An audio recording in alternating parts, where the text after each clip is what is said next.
Hello, Shalom, and welcome to How to Pronounce and Say in Hebrew. And in this lesson of Milat Hayom, word of the day, we're talking about the word edge. And edge in Hebrew is katse, katse, katse, katse, katse. And plural, you see this stuff, but it is masculine, in plural masculine.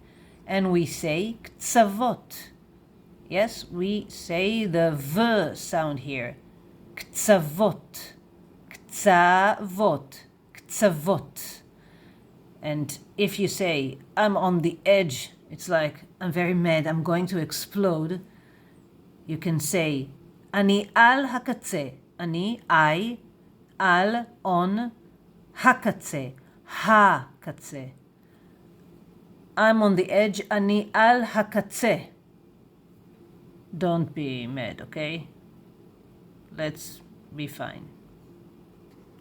And if you still can't read the Hebrew and you need some help with the alphabet, you will find links to selected lessons in the description box below.